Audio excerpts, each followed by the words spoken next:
계속해서 이제 26회 공법 기출문제 도시개발법에 대해서 살펴보도록 하겠습니다. 그래서 자, 도시개발법 문제 6문제가 출제가 되고요. 그래서 관련한 쟁점들 살펴보겠습니다. 26회 A형 13번 문제가 됩니다. 도시개발법령상 환지처분의 효과 등에 관한 설명, 틀린 것은 이렇게 되어 있죠. 그래서 자, 우리가 이제 환지처분 땅 나눠드리겠습니다라고 발표하는 것이죠. 그럼 모든 권리관계 이전 확정은 환지처분 공고일의 다음날이라고 하는 거예요. 그래서 자, 1번은 본다, 취득한다. 언제? 환지처분 공고일의 다음날 취득을 하게 되는 것이죠. 2번 질문이요.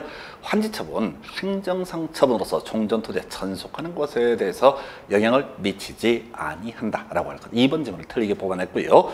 즉 환지처분이 있다고 해서 기존의 토지에 있던 용도적이 함께 옮겨가는 것은 아니다. 이런 취지가 되게 됩니다. 답은 2번, 3번. 지역권 자 소멸한다라고 하는 건 나와 있죠. 그래서 언제? 환지처분 공고일이 끝나는 때 소멸한다 해서 오른편. 4번 질문. 보류지 환지 계획 정한자가 환지처분 공고된 날의 다음날 취득한다 해서 일단 첫 번째 포인트 취득한다. 언제? 환지처분 공고일의 다음날 취득하죠. 한편 채비지는 시행자가 취득하고요. 보류지는 환지 계획에서 정한자가 취득을 하게 됩니다. 청산금 환지처분 공고일의 다음날 확정된다 해서 땅을 받는 시기, 취득하는 시기가 언제입니까? 환지처분 공고일의 다음날 취득을 하게 됩니다. 그러면 이제 적게 받거나 많이 받는 문제 발생하죠. 그때 바로 청산금의 확정이라고 하는 거예요. 그래서 자, 요거 이렇게 가는 거죠. 그래서 지금 환지처분의 효과 등에 관한 주제에서 우리가 도시개발사업 시행할 때 개발계획 수립과 구역 지정이 있고요. 시행자 지정 문제 나오게 될 테고요. 시행자가 정해지면 시행자는 건설계획인 실시계획이라는 것을 작성을 하게 됩니다. 요걸 확정짓는 것을 실시계획 인가라고 부르죠. 바로 지정권자. 그리고 나서 공급계획인 환지계획이라는 것을 작성해서 확정을 짓죠. 시군구청장이 인가권자가 됩니다. 좀 특이한 거 시군구청자.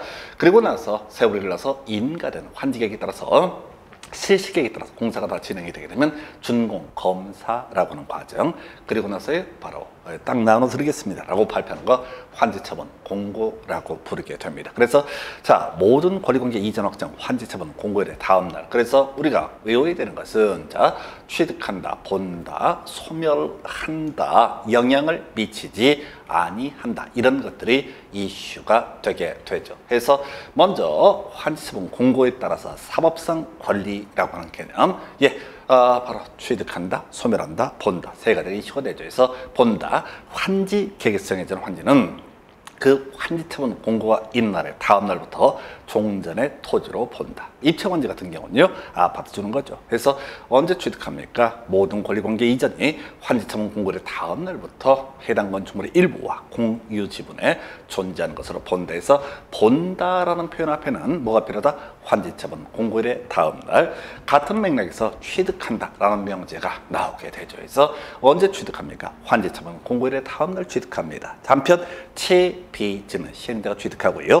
보류지는 환지 계획에서 정한 자가 취득을 하게 됩니다. 소멸한다요? 자, 취득하려면 기존의 권리가 먼저 소멸을 해야 됩니다. 언제요? 바로 환지처분 공고일이 끝나는 때, 그때 소멸하게 된다라고 해서 지금 지역권 얘기가 한번 나왔었죠. 그래서 의미 새기지 마시고요. 민법에서 지역권 얘기 여기서는 아무런 관련 없어요. 그냥 소멸한다라는 명제가 있으면 환지처분 공고된 날이 끝나는 때 소멸한다 이렇게 갑니다. 자, 한편 자, 이런 사법상의 권리 관계와 별개 문제로 행정상 처분, 그 토지에 지정된 용도지역 등을 의미합니다. 그래서 용도지역 등은 옮겨가지 않습니다. 그래서 환지처분의 효과 행정상 처분으로서 종전토지에 전속하는 것에 대해서 영향을 미치지 아니한다. 그래서 이 문제 영향을 미친다라고 해서 틀리게 뽑아냈지요. 자, 한편 이런 환지처분 공고에 따라서 파생되는 것이 바로 청산의 문제, 권리관계 이전 확정이라고 하는 것이 환지처분 공고일의 다음날이기 때문에 청산금의 확정이라고 하는 것도 바로 환지처분 공고일의 다음날 확정되죠. 그래서 자, 대신 이런 청산금을 받을 권리, 징수할 권리 5년간 행사하지 않게 되면 시효로 소멸하게 됩니다. 공법상 채권의 소멸시효 기본적으로 5년이고요. 도시개발 채권의 소멸시효는 원금 5년, 이자 2년. 자, 한편 청산금 분할 징수, 분할 교부할 수 있고요. 시군구청장에게 징수를 위탁했을 때 4%에 해당하는 이 수수료 지급을 해야 됩니다. 그래서 이 정도 얘기까지가 바로 환지처분과 청산에 관한 주제. 그 다음 문제 26회 A형 14번 문제 검토합니다. 수용 사용 방식에 따른 도시개발 사업 시엔 옳은 것을 고르시오 라고 해서 지자체인 경우 토지 상환채권 발행할 수 없다 해서 자, 우리가 수용 방식으로 사업 시행함에 있어서 자, 현금 보상을 하는 것이 아니라 앞으로 만들어지게 될 토지 건물로 나눠지는 것을 토지 상환채권 모두 발행할 수 있죠. 다만 공공시행자 같은 경우에는 자, 이 일정한 요건, 자, 지급보증 등이 필요 없고요. 민간시행자, 즉 토지 소유자인 시행자는 지급보증 등을 받아야 됩니다. 2번 지자체인 시행자, 토지를 수용하려면 토지 등을 소유해야 된다. 틀렸죠? 그래서 공공시행자의 경우 해당 토지를 소유한다거나 동의라든가 이런 거 필요 없습니다. 자, 3번 질문요. 시행자, 조성 토지를 공급받는 자로부터 해당 도지의 전부를 미리 받을 수는 없다 해서 자, 작은 테크닉 없다 해서 있습니다. 해서 있어요. 그래서 지금 1번 없다, 3번 없다 틀린 표현 뒤에서 내용을 설명드릴 겁니다. 그래서 자, 여러분들이 시험 지문 보실 때 없다는 표현은 거의 다 확률상 90% 이상의 틀린 표현. 나중에 본문을 공부할 때 없다 중에 옳은 표현 따로 몇 개 외우시면 됩니다. 4번 질문은요. 시행자 끄트머리 감정가 이하로 정할 수 있다 해서 이 조성토지 공급 등에 있어서는 감정가로 공급함이 원칙입니다. 그런데 자, 여기 보면 학교 같은 경우 자, 사회적으로 필요한 시설 등에 있어서는 감정가 이하로 정할 수 있다 해서 학교가 중요한 게 아니야. 그냥 자, 이건 오래전 문제가 될 테고 감정가 이하로 공급할 수 있다. 원칙은 뭐가 돼야 되는데 감정가가 돼야 되는데 이런 식의 취지. 그래서 답은 4번이고요. 5번 시행자 지자체에 대해서 도시개발구역 전체 면적 2분의 1의 범주 내에서 원형지를 공급해서 개발케 할 수 있다 해서 뭐 큰 쟁점은 안 되는데 원형지라고 하는 거 약간 자, 큰 도로만 만들어서 토지를 분양하는 방식이고요. 최대 3분의 1까지만 가능합니다. 그래서 답은 4번 이렇게 갑니다. 관련된 쟁점들 쭉 한번 정리를 해보도록 하겠습니다. 수용 방식에 따른 도시개발 사업이라고 하는 주제.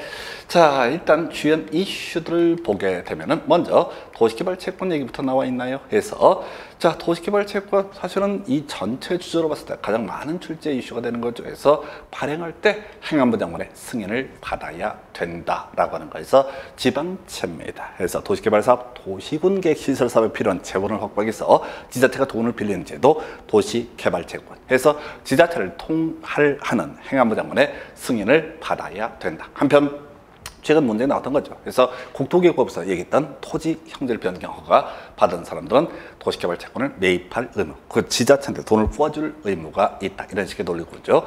자, 한편 상환이라고 하는 거, 기본적으로 상환 기간 5년부터 10년까지 범주 내에서 조례로 정한다 해서 27회 때 숫자 가지고 구성되고 그 후로도 자주 구성되게 됩니다.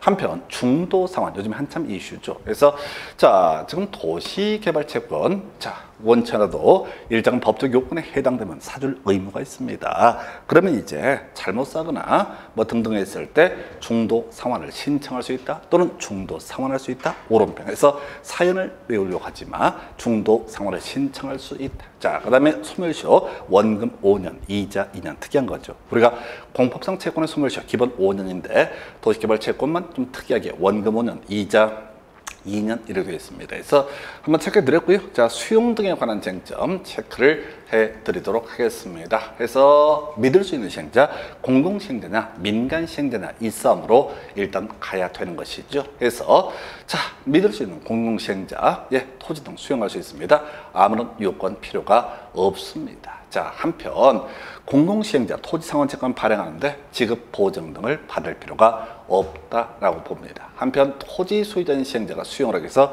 면적 3분의 이상을 소유하고 총수 2분의 1 이상의 동의를 받아야 한다. 이걸 외우는 게 아니라고. 그래서 공공시행자냐 민간시행자냐를 구분하는 게 이슈가 된다. 그 외에 토지상환채권 관련해서 자, 앞에서 지자체 같은 공공시행자, 지방공사 같은 공공시행자 지급보증 등 필요가 없었습니다. 그러나 토지 소유자인 시행자 지급보증 등을 받아야 한다. 이렇게 가죠. 그래서 이게 수용 등에 관한 쟁점. 그래서 공공시행자냐 민간시행자냐 이 싸움 붙였었고요.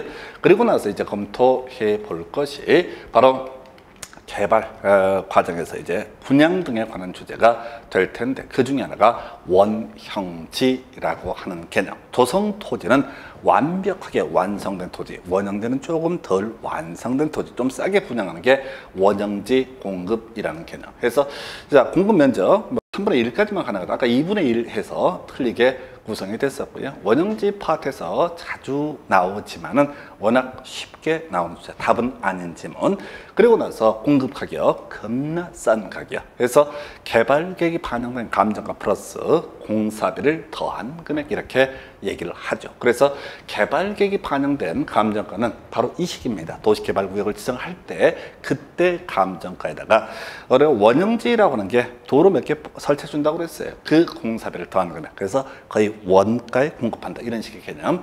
그리고 나서 자, 전매 제한. 예, 기본적으로 공공기관, 지방공사 등 자, 일정 기간 동안 매각할 수 없습니다. 그래서 이게 32회 때가 나왔었죠. 그래서 자, 이에 비해서 자, 국가 지자체 등은 어떻다? 바로 전매 제한을 받지 않는다라고 하는 거에서 자, 우리가 공공기관, 지방공사면 얘들도 공적인 주체처럼 보이는데 어찌됐든 전매 제한을 받습니다. 그리고 나서 국가 지자체 등은 전매 제한을 받지 아니한다. 이렇게 결국은 이제 매각할 수 있다 없다. 물론 이제 승인 받은 경우 이런 경우 나와 있죠. 그래서 이걸 읽지 마시고 승인 받거나 지정권자에서 승인을 받거나 국가 지자체였을 때는 매각 제한을 받지 않는다. 그러나 공공기관, 지방공사는 얼핏 보면 공적인 주체로 보이는데 일정 기간 동안 매각할 수 없다. 이 정도가 원형지에 관한 주제. 이 문제에서는 3분의 1이라는 주제만 출제 이슈가 됐습니다.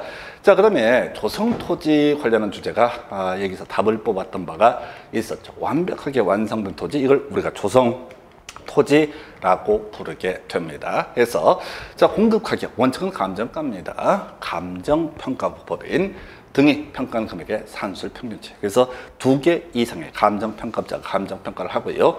거기서 계산된 산술 평균한 금액을 바로 조성토지 공급 가격이라고 부릅니다. 예외요. 자, 감정가 이하로 공급할 수 있다. 해서 학교, 폐기물 처리시설, 모대워, 시장, 자동차 정류장, 종합의료시설, 무료의 사회복지시설, 모대워, 임대주택, 공공청사, 모대워 해서 이렇게 사회적으로 필요한 시설 등에 대해서는 감정가 이하로 공급할 수 있다. 해서 외울 키워드가 뭐라고요? 감정가 이하로 공급할 수 있다. 23회 때인가는 이 구체적인 항목을 갖고 출제가 이루어졌는데 유치한 거야. 해서 우리가 외워야 될 건 원칙은 감정가인데 감정가 이하로 공급할 수 있다. 공급 방법이요. 원칙은 경쟁 입찰입니다. 근데 우리가 외워야 되는 것은 바로 특례로서 2가지가 나와 있죠. 추첨과 바로 수의 계약이라고 하는 거에서 추첨번호 요시입니다. 해서 택지와 공장 용지라고 하는 거. 해서 330회 단독주택 용지, 공공택지, 그 다음에 자 330회 공장 용지 등 해서 택지와 공장 용지 추첨의 방식으로 공급할 수 있다. 나머지 모르면 다 수의 계약의 방식으로 공급할 수 있다. 주의하실 게 추첨의 방식으로 공급해야 된다 라든가 수의 계약의 방식으로 공급해야 된다. 틀렸습니다. 원칙은 경쟁 입찰. 그런데 시험 지문에 점점점은 경쟁 입찰의 방식으로 공급해야 된다. 틀렸습니다. 자, 법에는요 추첨과 수의 계약만 나와 있습니다. 그래서 우리가 기억해야 될 건 자, 추첨의 방식으로 분양할 수 있다, 수의 계약의 방식으로 공급할 수 있다라는 명제를 기억하시고 결국은 이제 추첨과 수의 계약이 헷갈리니까 택지와 공장 용지 이렇게 가시면 좋을 것 같습니다. 그래서 이게 조성토지. 그 외에 선수금 아까 지문 하나 나왔었죠. 그래서 이 조성토지하고요 원형지라고 하는 거 바로 지정권자 승인이 있게 되면 미리 전부동 일부를 받을 수 있다 해서 우리가 이제 조성토지가 됐든 원형지가 됐든 일정한 시기가 돼야 분양을 할 수 있는 거죠. 그런데 미리 돈을 받을 수 있다. 이걸 우리가 선수금이라고 부르게 됩니다. 다만 절차적으로 승인 있어야, 지정권자 승인 있어야지 선수금을 받는 것이 가능하다 해서 이렇게 해서 지금 수용 방식에 관한 쟁점 한꺼번에 다 정리를 해드렸습니다. 이제 검토할 문제 26K형 15번 문제. 자, 국토부 장관이 도시개발구역 지정할 수 있는 경우가 아닌 것에 대해서 자, 국가가 도시개발 사업을 실시할 필요가 있다.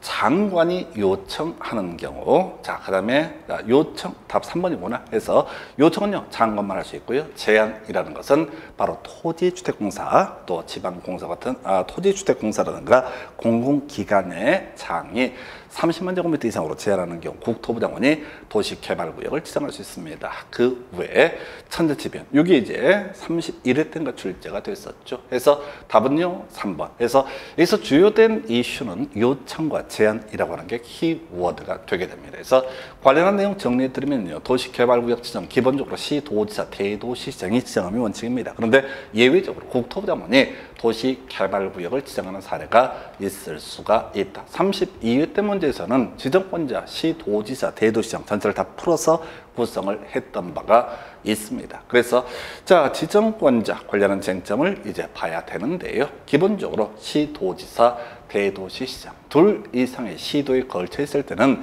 그 시도지사, 대도시장이 협의해서 정한 자가 바로 도시개발구역 지정권자가 됩니다. 이게 좀 어렵죠. 그래서 도시개발 사업이 둘을 하고자 하는 지역이 둘 이상의 시도에 엮여 있을 때는 협의해서 정한 자가 지정권자가 되게 됩니다. 예외 바로 국토부 장관, 이게 출제 이슈가 됐던 것이죠. 자, 관계중앙행정기관의 요청하는 경우에서 관계중앙행정기관의 장이라는 것은 무슨 장관을 얘기합니다. 그래서 요청 앞에는 바로 장관의 요청. 제한이요? 예, 공공기관. 자, 정부 출연기관의 장이 30만 이상 지정 제한 해서 이 공공기관의 예시에 앞서서 각종 공사 시리즈가 나오게 되는 것이죠. 토지공사, 수자원공사, 농어촌공사, 관광공사, 철도공사 등 해서 여기에 자, 지방공사는 포함되지 않습니다. 지방공사라고 한 것은 시도지사 밑에 있는 기구예요. 그 다음에 이제 천재지변, 국가가 도시개발 사업을 실시할 필요가 있을 때, 그 다음에 이제 지금 이 주제죠. 아까 우리가 2개 이상 시도에 걸쳐서 도시개발구역을 지정하고자 하는 경우 시도지사가 협의해서 이 구역을 지정할 자를 정한다라고 되어 있는데, 그들 간에 협의가 이루어지지 않게 되면 그때는 국토부 장관이 도시개발구역을 지정할 수 있습니다. 그래서 얘도 한 6, 7년 사이에 한 2번, 3번 출제가 됐기 때문에 아주 간단한 주제지만 중요 쟁점이 되게 됩니다. 해서 자, 이렇게 해서 도시개발구역 지정권자 국토부 장관이라는 주제를 가지고 설명을 드렸습니다. 이제 26회 A형 16번 문제. 자, 구역 지정한 후에 개발계획을 수립할 수 있는 경우가 아닌 것은 해서 자, 이렇게 설명드렸었죠. 기본적으로 우리가 도시개발구역을 지정을 해간다라고 했을 때 개발계획 먼저 수립하고요, 구역을 지정함이 원칙입니다. 그런데 시골에 대해서는 먼저 구역 지정하고 나서요 개발계획을 수립할 수 있다. 근데 문제에서 구역 지정한 후에 개발계획을 수립할 수 있는 경우 바로 시골을 얘기하는 거죠. 시골이 아닌 것을 고르시오. 그래서 우리 외우실 때 3초 자전 이렇게 설명드렸어. 3초 자전 해서 30% 초과한다 라든가 자연환경 보전지역 이런 거 나오게 되면 이때는 구역 지정한 후가 아니라 구역 지정하기 전에 수립을 해야 된다. 그래서 자, 지금 쭉 나와 있어. 개발계획을 공모하는 경우 뭐 큰 쟁점 안 됩니다. 자, 우리가 용산 신도시 아시는 분 있을래나 모르겠지. 망했으니까 중간에 하다가 이게 이제 용산에 대형 신도시를 건설한다 해서 개발계획 공모를 했던 사례가 있습니다. 자, 근데 이제 개발계획 공모를 해서 개발계획 뭐 당첨자도 선정됐어요. 근데 그게 나가리가 돼버렸습니다. 그래서 개발계획을 공모하려면 미리 구역 지정을 해야 된다. 자연녹지지역, 도시지역, 위해지역 다 시골이죠.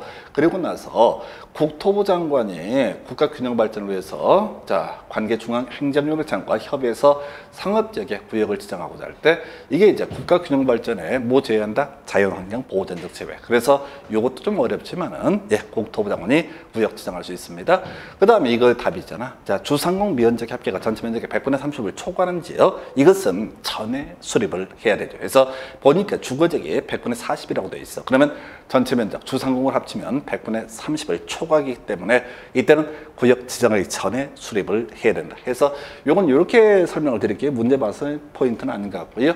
우리가 구역 지정 관련해서 개발계획 수립 시기, 자, 원칙은요 구역 지정하기 전에 수립합니다. 그것에 대한 예외로서 논의할 수 있는 것이 바로 시골이에요. 자연녹지, 생산녹지, 도시적 위해지역, 주상공 미연적 합계가 전체 면적의 100분의 30을 100분의 30 이하인 지역. 요것도 그러면 주상공 외지역이 100분의 70 이상이 된다. 이런 의미가 되는 거죠. 그래서 자, 지금 다시 주상공 미연적 면적 합계가 전체 면적의 100분의 30 이하다. 그러면 주상공은 거의 없고 녹지관리, 농림, 자연환경 보존력이 주된 영역이다. 그 다음에 국토부담은 국가균형발전을 위해서 관계 중앙행정기관회장과 협의해서 구역으로 지정하는 지역으로서 자연환경 보존적 제외, 개발 계획을 공모하는 경우 등이 있어. 자, 근데 이걸 외우는 게 아니라 그래서 지정 전에 수립하는 케이스. 이게 3초 자전 해서, 자, 3초가 뭐야? 해서 주상공 면적 합계가 전체 면적의 100분의 30을 초과하는 지역 해서 요거 하고요. 요거 이미 다 뽑았죠. 그럼 이제 앞으로 뽑을 게 국가균형발전 관련해서 자연환경 보존적 들어가면 이때는 구역 지정 전에 수립을 하게 된다. 그래서 30% 초과 3초 자연환경 보존적. 자, 그 다음에 지정 전에 수립한다 라고 해서 3초 자전 해서 요게 지금 26회 때 문제를 보고 있는데 요걸 잘 안 냈어요. 어찌됐든 언제 그 구간에 다시 한번 낼 수 있는 게 결국은 30% 초과 얘기하고요. 자연환경 보존적 요것만 출제 이슈가 아닐까 싶습니다. 그래서 제가 개인적으로 부탁을 드리는 게 제발 이런 원칙을 알고 예의를 알고 이렇게 가시면 안 됩니다. 3초 자전 이렇게 기억해 주시는 게 필요합니다. 자, 26회 이용 17번 문제. 구역지정과 개발계획 수립 등에 관한 내용 틀린 것은 해서 지정권자 바로 자 도시개발사업의 효율적 추진을 위해서 필요하다고 인정하는 경우 둘 이상의 지역을 결합해서 구역으로 지정할 수 있다. 해서 우리가 도시개발구역 지정하고 나서 결합하고 분할할 수 있는데 분할함에 있어서는 각각의 영역 자 1만 제곱미터 이상이 돼야 된다. 이런 명제가 나왔죠. 이 얘기 중요하죠. 분화로 사업 시행지구 면적 각각 1만 이상 이해된다 해서 우리가 이제 도시개발구역 지정 규모라고 하는 걸 보면 주상공 113에 자연녹지, 생산녹지 1만 이상 등 이래 되어 있었죠. 그래서 하나의 도시개발구역은 최소 1만 이상은 돼야 됩니다. 그래서 2번 지문 답은 안 되지만 앞으로 언제든지 장난질을 할 수 있는 그런 영역이고요. 3번 자 세입자의 주거 및 생활안정 대책에 관한 사항은 구역 지정한 후에 포함시킬 수 있다 해서 몰라요. 그래서 우리가 이제 구역 지정한 후에 차근차근 포함해도 되는 게 4가지가 있습니다. 그 중에 여러분들 하나 공부하셨던 게 바로 세목고시 수용 방식 좀 이따 정리해 드릴 텐데 그거 있는데 이거 몰라도 돼. 자 대신 패턴 잡아내야 돼. 포함된다 하면 어떻다 모르면 다 오른편 이렇게 기억을 해 주실 거예요. 그래서 없다 틀렸다 포함된다 오른편 패턴들 잡아내셔야 됩니다. 우리가 이 포함되는 게 한두 개가 아니기 때문에 다 외울 수는 없거든요. 그래서 4번 지문 가볼까요? 지정권자 환지 방식일 때 시행자가 지자체일 때 동의를 받아야 돼. 틀렸죠? 그래서 쉬운 문제. 5번 이 개발 계획이라고 하는 것은 기본 계획에 맞게 해야 된다. 해서 큰 차이점 안 됩니다. 그래서 이 도시 개발 사업에 관한 게 개발 계획이라고 하는 것은 넓은 범주에서 관리 계획의 일종. 그래서 관리 계획은 기본 계획에 맞게 작성이 돼야 됩니다. 그 정도고요.